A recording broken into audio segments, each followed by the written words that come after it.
The advertisement was only 11 words long. Rancher seeks honest woman. Frontier life. No pretense required. Constance had read it 4 times before she folded the newspaper and slipped it beneath her pillow like something she wasn't ready to admit wanting.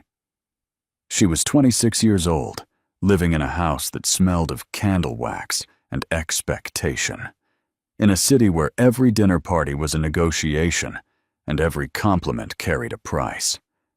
Her mother had already chosen a husband for her, a banker named Gerald Fitch, who wore his ambition the way other men wore cologne, thick and impossible to ignore.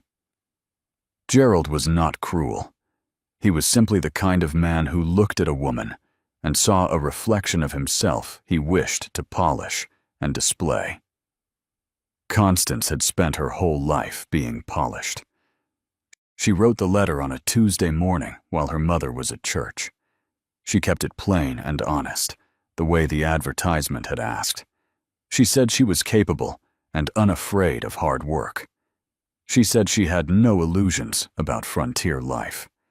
She did not mention the house on Belmont Street, or the bank accounts, or the fact that her father's name opened doors in 3 states. She signed it simply, Constance Eileen Voss, Philadelphia, Pennsylvania. 3 weeks later, a reply came. It was written in a careful, unhurried hand, the kind of penmanship that suggested a man who thought before he wrote. His name was Nathaniel Hawthorne. He owned a cattle ranch outside a small town called Delwood in the hill country of central Texas. He said the land was dry in summer and beautiful in the early mornings. He said he was not a man of many words, but that he meant the ones he used. He did not describe himself beyond that. He did not ask what she looked like. He asked only one question, underlined once at the bottom of the page. Are you coming because you want to, or because you have nowhere else to go? Constance sat with that question for 2 days. It was the most honest thing anyone had asked her in years. She wrote back a single line. Both. But I'd like the wanting to win. She was on a train west within the month. The town of Delwood was smaller than she'd pictured. 1 main road, a handful of storefronts, a church with a bell that leaned slightly to the left, as though it had grown tired of standing straight. The afternoon she arrived, the dust was up, and the sky had that particular shade of pale blue that exists nowhere east of the Mississippi. Constance stepped off the platform with 1 trunk, a leather satchel, and the very deliberate posture of a woman who had decided not to be afraid. She recognized Nathaniel Hawthorne immediately, not because he was remarkable looking, though he was. Tall, broad through the shoulders, with dark hair pushed back beneath a worn hat, and a jaw that hadn't seen a razor in several days. She recognized him because of the way he was standing, slightly apart from the small cluster of townspeople who had come to watch. Arms at his sides, not performing patience, just possessing it. He was watching her the way a man watches the horizon, steady and without any particular urgency. He took off his hat when she reached him. "Miss Voss," he said. "Mr. Hawthorne," she replied. That was the entirety of their first conversation. He picked up her trunk without asking, carried it to the wagon, and helped her up with 1 hand that was rougher than any hand she had ever held. He clicked his tongue at the horses, and they moved, and for the first 10 minutes of the ride, neither of them said a word. It should have been uncomfortable. Strangely, it wasn't. "The judge is available Thursday," Nathaniel said finally, eyes on the road. "Thursday is fine," Constance said. He nodded once. She watched his profile for a moment, the set of his mouth, the small tension that lived just beneath his left eye, and then she turned to look at the land spreading out around them. Red soil, scrub oak, a line of hills going blue in the distance. It was nothing like Philadelphia, It was nothing like anything she had ever known. She found, to her own quiet surprise, that this did not frighten her. They were married on a Thursday morning with the judge, a woman named Mrs. Ida Briggs, who ran the dry goods store, and a teenage boy named Tuck, who served as witness and spent the entire ceremony examining his own boots. Nathaniel said his vows in the same tone he used for everything, measured, deliberate, like each word had been considered before being released. Constance said hers clearly, without trembling. When it was done, Ida Briggs patted Constance on the arm and said, "He's a good man, honey. Just needs time to remember it." Constance filed that away quietly. She would think about it later. The ranch house was modest and clean in the way that suggested a man who lived alone and had made a private agreement with order. There were no unnecessary things. The kitchen was functional. The curtains were plain. There was a shelf of books near the fireplace, more than she expected, and a framed piece of paper on the wall above the desk that she didn't examine closely on that first evening, because Nathaniel had moved slightly in front of it when she drifted that direction, not blocking her view exactly, but repositioning himself in a way that made her feel the subject was closed without a single word being spoken. She let it go. That first week, they moved around each other carefully. He was up before dawn every morning, out to the cattle before the sky had fully decided on a color. He came in for supper, ate with quiet appreciation, helped clear the table without being asked. He answered questions. He did not ask many. He was not cold.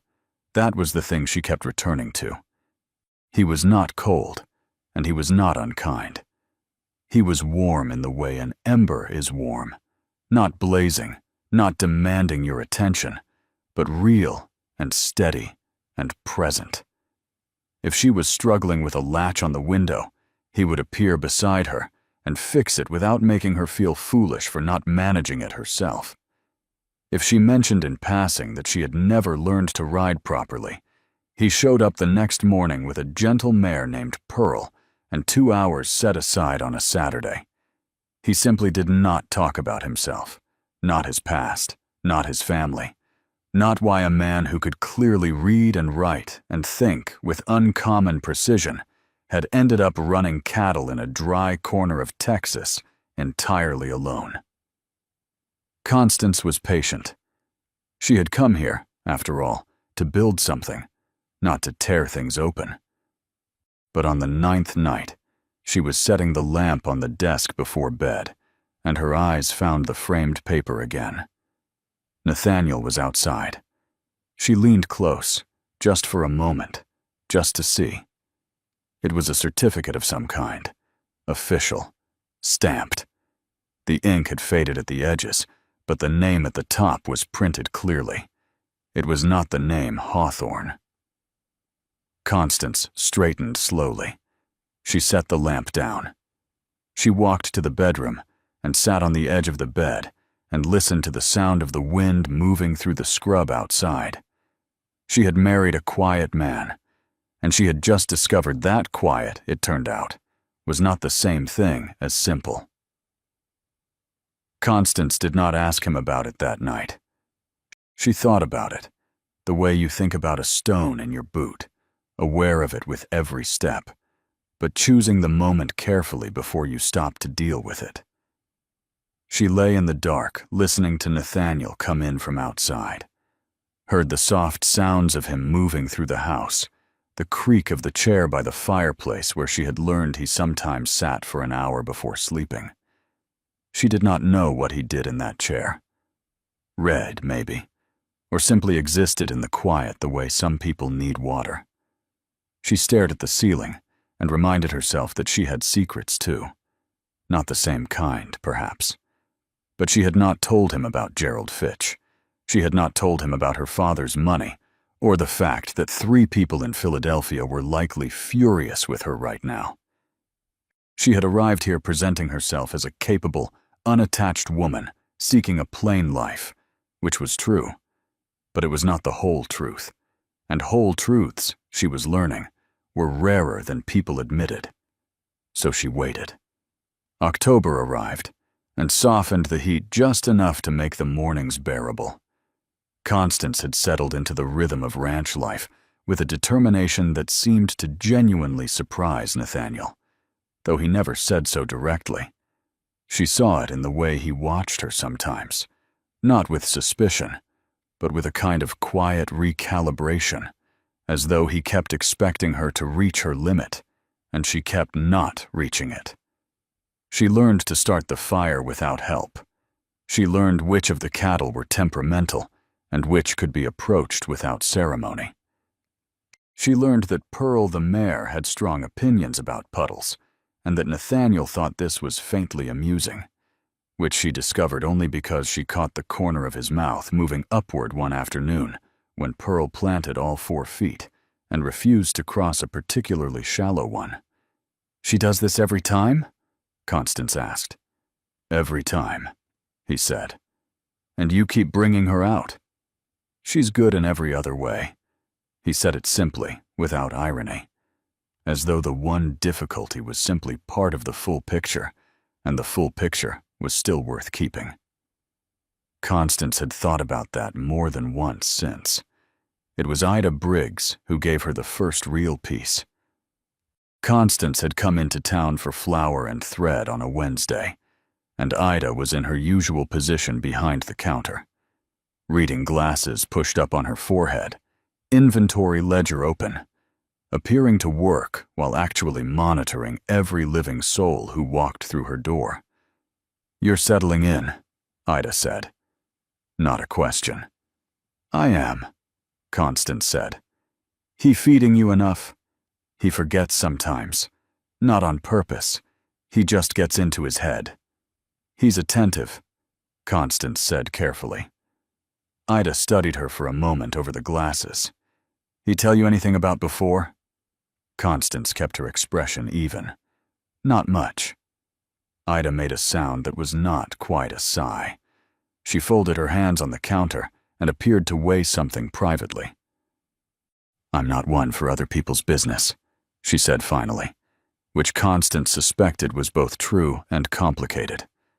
"But I'll tell you this much. Whatever you find out, and you will find something out eventually, everybody does, don't let it make you forget what you've already seen with your own eyes. The man in front of you is the true one." She slid the flour across the counter and went back to her ledger. Constance rode home with that sitting in her chest like a coal, warm and slightly difficult to breathe around. The letter arrived on a Friday. She knew it wasn't meant for her eyes, because Nathaniel took it from the postmaster himself, which he rarely did. He usually let Constance collect whatever came, indifferent to correspondence in the easy way of people who don't expect anything good from it. But this Friday, he had come into town on an errand of his own, and he was at the post office window when she arrived, and she saw the envelope pass into his hand and watched his face do something she had not seen it do before. Go still, completely still, the way water goes still before something moves beneath it. He folded the letter without opening it and put it in his inside coat pocket. He turned and saw her standing there. Something passed across his face, not guilt exactly, but the particular expression of a person who has been seen at a moment they would have preferred privacy. "Ready to head back?" he said. "Whenever you are," she said. Neither of them mentioned the letter. The ride home was quiet, but it was a different quiet than their usual one. Their usual quiet was comfortable, 2 people who had stopped needing to fill space with noise. This quiet had an edge to it, not anger, more like the silence before a conversation that both people know is coming, and neither knows how to begin. That evening after supper, Nathaniel sat at the desk for a long time. Constance sewed near the fire. She did not look at him directly, but she was aware of every small movement, the way he turned the envelope over once in his hands, set it flat on the desk, turned it over again. He never opened it. When he finally rose and said goodnight, he left it sitting there face down, and she noticed that he placed a book on top of it before he went to bed. She did not move the book, but she saw the return address before it disappeared beneath the cover. Office of the Circuit Court, Hays County, Texas. She asked him on a Sunday. Not directly. Not about the letter. Not about the name on the certificate. She asked him something smaller, a door she could open gently rather than force. They were outside after church. They had fallen into the habit of attending, less for devotion than for the way it anchored the week, and they were walking back along the fence line the way they sometimes did, not quite side by side, not quite at a distance. "Did you grow up in Texas?" she asked. A pause. Not long, but present. "No," he said. "Where then?" He looked out at the hills. "Virginia, originally."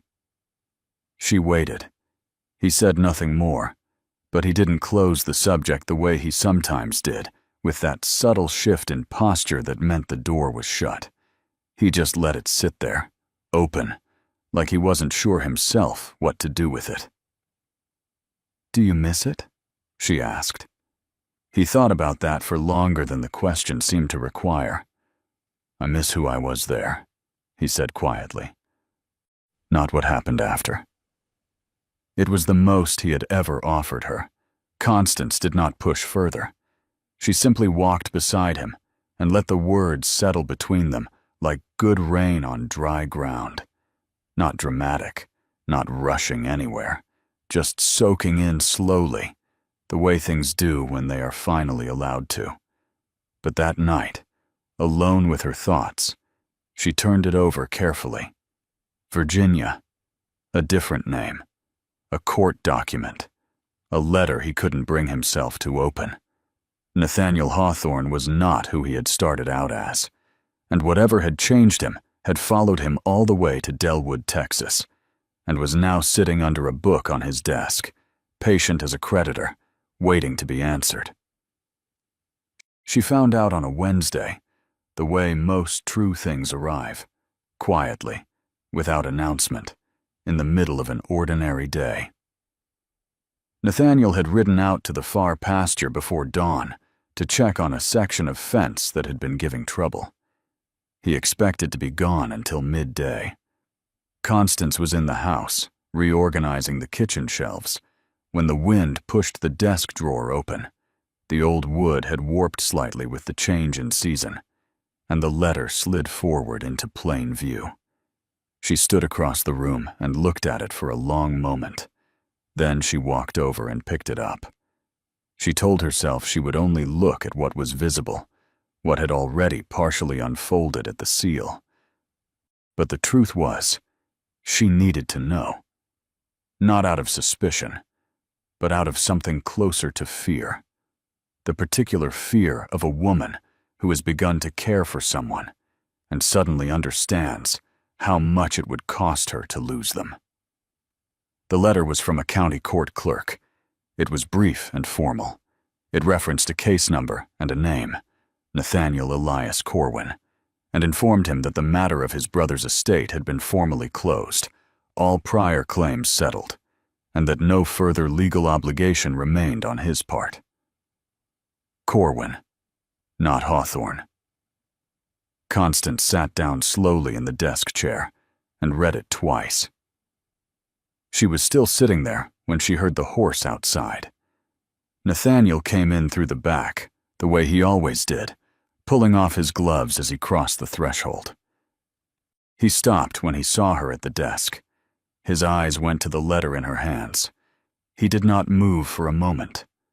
He did not look angry. He looked like a man who has been waiting for something for a long time and is not entirely sorry it has finally arrived. He hung his hat on the hook. He pulled out the chair across from her and sat down. He folded his hands on the table and looked at her steadily. "I was going to tell you," he said.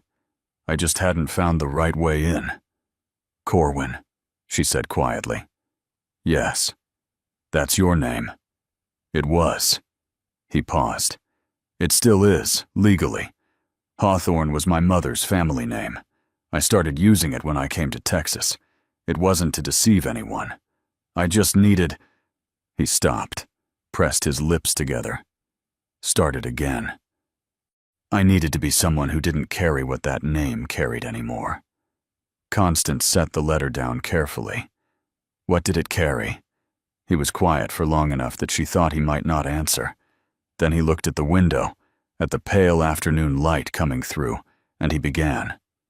He had been a lawyer in Virginia, not a struggling one, a good one, from a family with standing and a name that meant something in 3 counties. He had a younger brother named Caleb, who was charming and reckless in equal measure, the kind of man who borrowed against the future with a smile that made people forget to ask for collateral.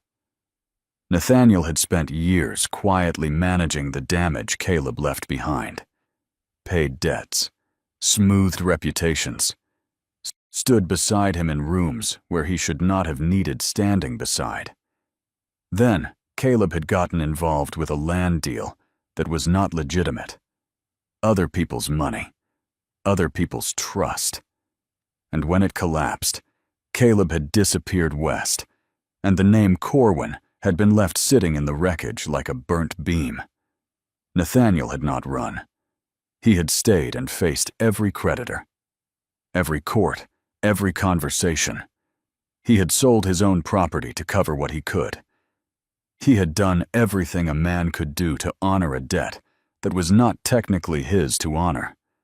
And when it was finally resolved, when the last signature was signed and the last door closed, he had looked at the life remaining to him in Virginia and understood that there was nothing left of it that he recognized.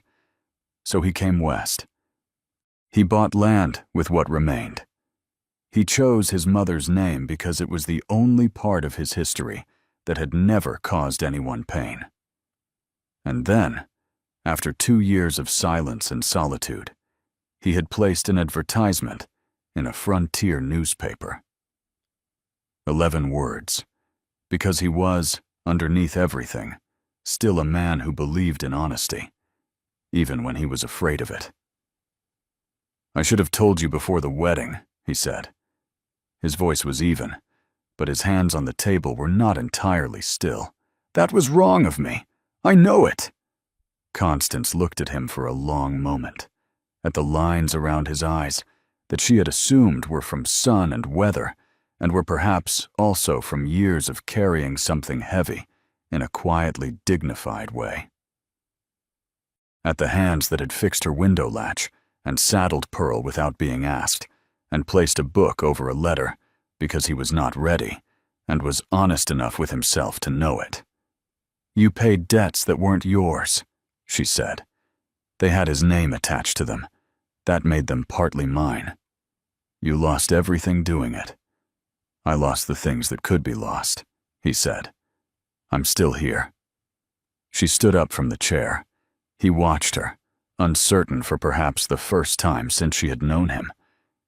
She walked around the desk and stood beside him, and he turned to look up at her, and she could see plainly, for the first time, all of it.